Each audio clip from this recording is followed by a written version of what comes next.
அண்மை செய்தி. பெற்ற குழந்தைகளை கொலை செய்த வழக்கில் வாழ்நாள் சிறை தண்டனை விதித்து தீர்ப்பு வழங்கப்பட்டுள்ள நிலையில் நீதிமன்ற வளாகத்தில் அபிராமி கண்ணீர் வடித்தார்.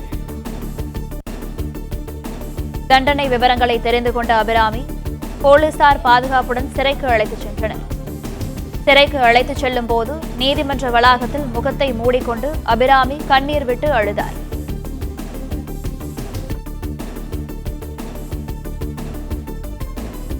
அண்மை செய்தியாக பார்த்து வருகிறோம்.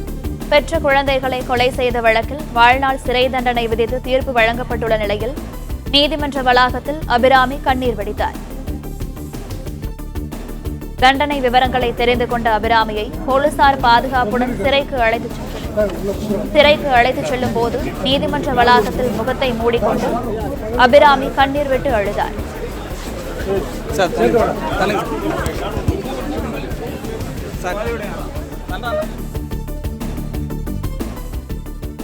இது குறித்த கூடுதல் விவரங்களை எமது செய்தியாளர் ஸ்ரீராம் வழங்க கேட்கலாம். ஸ்ரீராம், வணக்கம். இது பற்றிய மேலும் விவரங்கள். பரபரப்பை ஏற்படுத்திய சொந்த குழந்தைகளை கொன்ற தாய் அபிராமி, அவருடைய கள்ளக்காதலன் மீனாட்சி சுந்தரேசன் இருவருமே கடந்த 2018ஆம் ஆண்டு இந்த கொலை தொடர்பாக கைது செய்யப்பட்டு 7 ஆண்டுகளாக சிறையில் இருக்கிறார்கள். வழக்கு விசாரணை செங்கல்பட்டு நீதிமன்றத்தில் நடைபெற்று தற்போது காஞ்சிபுரம் நீதிமன்றத்துக்கு மாற்றப்பட்டு நீதிபதி செம்மல் அவர்கள் இன்று பரபரப்பு தீர்ப்பளித்தார். முதல் 12 மணி அளவில் இருவருமே குற்றவாளி, இந்த வழக்குக்கு அனைத்து ஆதாரங்களும் முகாந்திரமும் இருப்பதன் காரணமாக குற்றவாளி என அறிவித்திருந்தார். அப்பொழுதே அபிராமி அழத் தொடங்கிவிட்டார். இருப்பினும் அந்த 10 நிமிடங்கள் தள்ளி வைத்தார். இதன் பின்பாக இருவருமே செய்திருக்கக்கூடிய கொலை குற்ற சம்பவத்தில் ஈடுபடக்கூடிய சூழ்நிலை காரணமாக உங்களுக்கு வாழ்நாள் முழுவதும் தண்டனை அளிக்கப்படும் என்று தெரிவித்திருந்தார். சாகும் வரை உங்களுக்கு அந்த மரண தண்டனை வழங்குவதற்கு ஏதுவாக இல்லை என்றாலும் நீங்கள் வாழ்நாள் முழுவதும் இந்த தண்டனையை அனுபவிக்க வேண்டும். சொந்த குழந்தைக்காக இந்த சொந்த குழந்தையை கொலை செய்திருக்கிறது. குறிப்பாக நீங்கள் இந்த குற்ற சம்பவத்தில் ஈடுபட்டிருந்த தெரிவித்திருந்தார். இதனை அடுத்து அபிராமி கதறி அழத் தொடங்கிவிட்டார். போலீசார் அவரை சமரசம் செய்தாலும் கண்ணீர் விட்டு அழுத்த தொடங்கினார். குறைந்தபட்ச தண்டனை எனக்கு வழங்க வேண்டும் என தெரிவித்து நீதிபதிகளுடன் தெரிவித்திருந்தாலும் இந்த குறைந்தபட்சம் உங்களுக்கு வழங்க இயலாது எனவும், நீங்கள் செய்திருக்கக்கூடிய குற்ற சம்பவம் என்பது ஏராளமான குழந்தைகளுக்கு குழந்தை இல்லாத சூழலில் ஒரு குழந்தை கருவில் இருக்கும் போதே அந்த குழந்தை பல்வேறு கனவுகளோட இந்த உலகத்தை அடியெடுத்து வைக்கும்.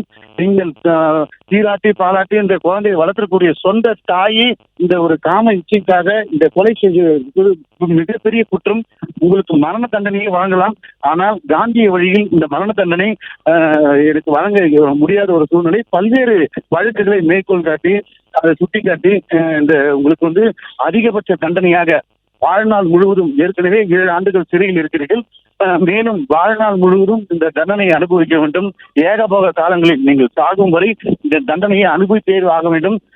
பெற்ற குழந்தையை நீங்கள் கொன்றிருக்கிறீர்கள், அதுக்கு கள்ளக்காதலும் உதவிகரமாக இருந்திருக்கலாம். ஆகியால் தான் இதை நினைத்து ஒவ்வொரு நாளும் நீங்கள் வாழ்நாள் முழுவதும் இந்த தண்டனை அனுபவிக்கணும்னு தெரிவிக்கலாம்.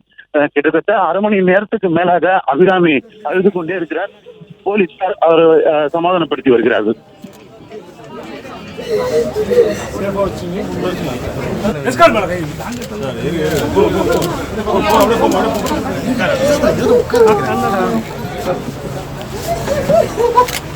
சார் இருங்க சார், வண்டி கூட்டு போங்க சார், பின்னாடி